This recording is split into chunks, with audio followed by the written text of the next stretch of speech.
एक योगी के लिए, एक सन्यासी के लिए, एक संत के लिए धर्म और राष्ट्र से बढ़कर के कुछ नहीं हो सकता। उसे तमाम प्रकार के पाप कर्मों के लिए प्रेरित करता है। हमें इससे बचने की आवश्यकता है।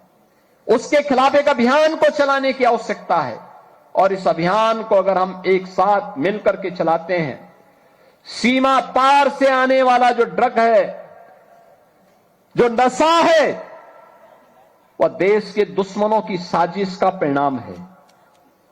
कोई जाने अनजाने में उसमें लिप्त है, उस अवैध कारोबार में लिप्त है, उसको वार्न करिए, लोकल पुलिस को अवगत कराइए, समाज को और उसके परिवार को अवगत कराइए। इस पाप की भरपाई तुम जीवन भर नहीं कर पाओगे। जो एक कृत्य कर रहे हो, इसके बारे में बताइए उनको, और नहीं मानता है तो समाज संगठित होकर के इसके विरोध में खड़े हो जाए।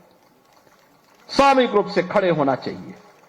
बहनों और भाइयों, एक योगी के लिए, एक सन्यासी के लिए, एक संत के लिए धर्म और राष्ट्र से बढ़कर के कुछ नहीं हो सकता। यही उसके जीवन का ध्येय होना चाहिए। उसकी व्यक्तिगत प्रॉपर्टी कुछ नहीं होती, धर्म ही उसकी प्रॉपर्टी है, राष्ट्र ही उसका स्वाभिमान है। अगर कोई राष्ट्रीय स्वाभिमान को चुनौती देता है तो हमें खुल करके उसके सामने आकर के खड़ा हो जाना चाहिए, उसकी चुनौती का मुकाबला करने के लिए खड़ा होना चाहिए। कोई धर्म के खिलाफ आचरण करता है, क्योंकि ऐसे तमाम कालनेमी होंगे जो धर्म की आड़ में सनातन धर्म को कमजोर करने की साजिश रच रहे होंगे। हमें उनसे सावधान होना होगा, उनसे सतर्क रहना होगा। अगर हम सतर्क हैं तो कोई आने वाले समय में हमारी जो यात्रा चल रही है, आज भारत एक नई आभा के साथ आगे बढ़ रहा है। देख रहे हैं ना, दुनिया में जब हलचल है, अराजकता है, अव्यवस्था है, लोग लड़ रहे हैं आपस में, तब भारत एक शानदार यात्रा के साथ आगे बढ़ रहा है।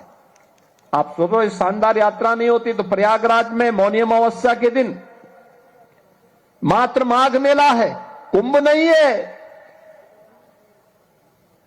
कल यानी 18 जनवरी को मौनी अमावस्या के दिन 4.5 करोड़ श्रद्धालु वहां आकर के संगम में आस्था की डुबकी लगाया। 4.5 करोड़। और गंगा जल क्या अविरल और निर्मल है। हमारा दायित्व बनता है कि हम हर उस प्रतीक को सम्मान दें जो हमारे ऋषि मुनियों ने, संतों ने, शास्त्रों ने जिसके लिए हमें प्रेरित किया। किसी को क्या क्या अधिकार मिल सकता कि हमारी देवतुल्य नदियों को प्रदूषित करे, उनकी अविरलता को दूषित करे, बाधित करे। हमें किसी को अधिकार नहीं देना चाहिए। हमारा भी दायित्व बनता है कि तालाब है उसका संरक्षण करें। भाई, तालाब के माध्यम से केवल वो तालाब जल ही नहीं दे रहा, जल का संरक्षण करने का काम भी करता है, सरप्लस वाटर को संरक्षित करता है।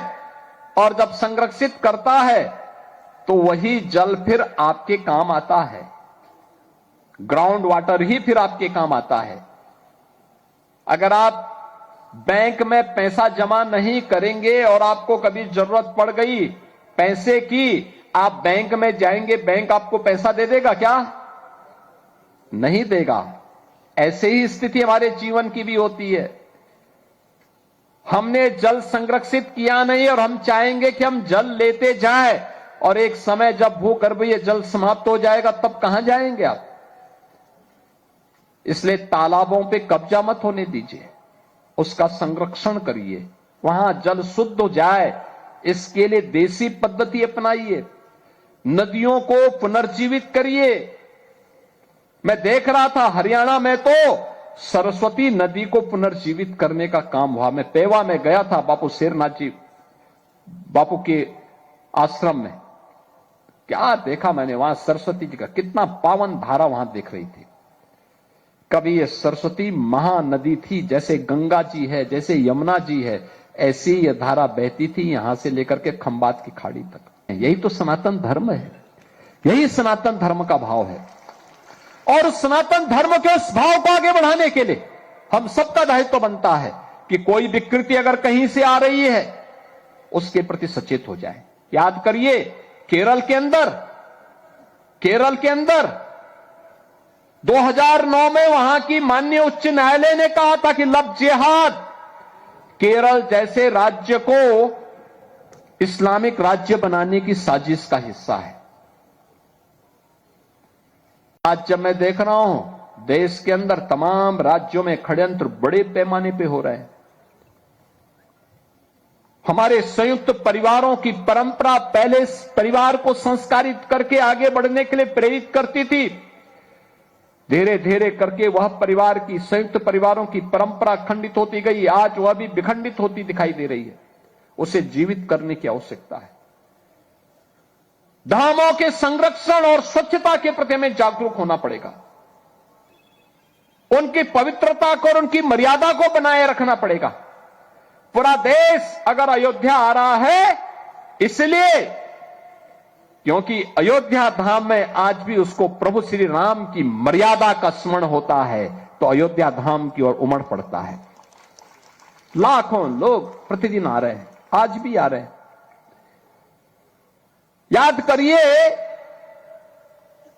2 वर्ष पहले प्रधानमंत्री मोदी जी ने अयोध्या में रामलला के भव्य मूर्ति की प्राण प्रतिष्ठा का कार्यक्रम संपन्न किया था। इससे पहले 2020 में अयोध्या में भव्य राम मंदिर के लिए शिलान्यास का कार्यक्रम संपन्न हुआ था, भूमि पूजन का कार्यक्रम संपन्न हुआ था। और तब से अब तक 45 करोड़ श्रद्धालु अकेले अयोध्या धाम आया है दर्शन करने के लिए। 45 करोड़।